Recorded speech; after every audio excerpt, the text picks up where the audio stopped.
Ryan did not call after that night. That silence was worse than anything he had done before.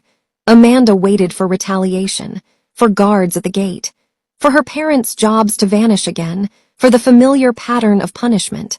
Nothing happened. Days passed, then a week. The city moved on, but Amanda didn't. Every sound outside her window felt like footsteps meant for her. Every unknown number made her chest tighten. She stopped sleeping properly. When she did sleep, she dreamed of buttons slipping through her fingers, of crowds without faces, of Ryan standing close enough to breathe. She told herself she was paranoid. She was wrong.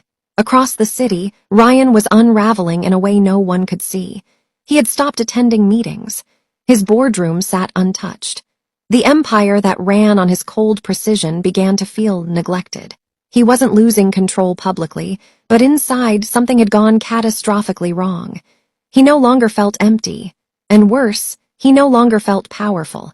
The emotions didn't come gently. They came like attacks. Sudden surges of heat, nausea, pressure in his chest that made him grip tables like a man drowning. He had nightmares now, not violent ones. Quiet ones, Amanda walking away, Amanda laughing, Amanda living a life where he was irrelevant. That terrified him. Dr. Aris watched him closely during their last session. "This isn't healing," the doctor said carefully. "This is destabilization." Ryan smiled thinly. "So fix it." "There is no fix," Aris replied. "You spent your life without breaks. Now they've slammed on all at once. That kind of emotional overload can make people unpredictable." Ryan leaned forward. "People like me don't become unpredictable." Dr. Aris didn't argue. He only said one thing before Ryan left. "If you keep forcing control instead of understanding what you're feeling, someone will get hurt. And it won't be who you expect." That night, Ryan did something he had never done before. He followed Amanda himself. No guards. No driver. No entourage. Just his car parked across the street from her house, engine off, lights dead. He told himself it was curiosity, observation, closure. But when her door opened and she stepped outside, something tightened painfully in his chest. She looked smaller, not physically, emotionally, like someone carrying weight no one else could see. She walked fast, eyes down, shoulders tense, like the world had become something she needed to outrun. Ryan realized then she wasn't afraid of him anymore. She was afraid of life, and somehow that was worse. He followed her to a small, nearly empty cafe. He watched through the glass as she sat alone, stirring a cup she wasn't drinking.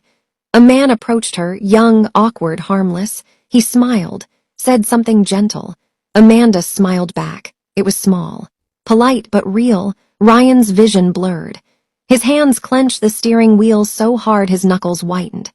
The pressure in his chest returned, sharper than before, spreading up his throat, squeezing. This wasn't rage. This was panic. She's moving on. The thought hit him like a physical blow. Before he realized what he was doing, Ryan stepped out of the car. The bell above the cafe door chimed. Amanda looked up. Their eyes met. The color drained from her face. The young man sensed the shift instantly, the way the air changed, the way Amanda's body went rigid. He muttered an apology and backed away, disappearing as if he'd never been there. Ryan didn't sit. He stood across from her table, silent, breathing unevenly. "You said you'd leave me alone," Amanda said, her voice steady but thin. Ryan opened his mouth to reply and froze. For the first time in his life, words failed him. Everything he'd ever relied on, money, intimidation, cruelty, felt useless in that moment. He wasn't here to punish her. He wasn't here to negotiate. He didn't even know why he was there. "I can't make it stop," he finally said. Amanda frowned. "Make what stop?" Ryan swallowed. His throat burned. "You!" Silence fell between them, heavy and dangerous. Amanda stood slowly. Confused, she turned to leave. Ryan reached out and stopped himself. That restraint cost him something. As Amanda walked out of the cafe, Ryan felt it then. A sharp, tearing sensation in his chest, like something ripping loose. His breath hitched. His knees buckled slightly. People stared.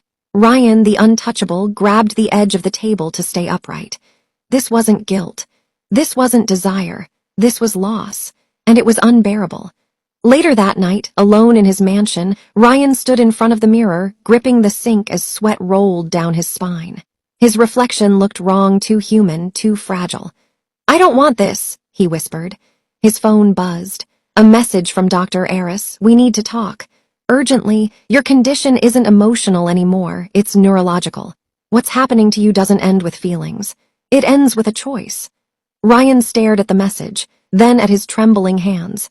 Outside, somewhere in the city, Amanda woke suddenly from sleep, gasping, her chest tight for no reason she could explain, like someone had just said her name out loud. And far away, Ryan made a decision, one that would not allow both of them to remain unchanged.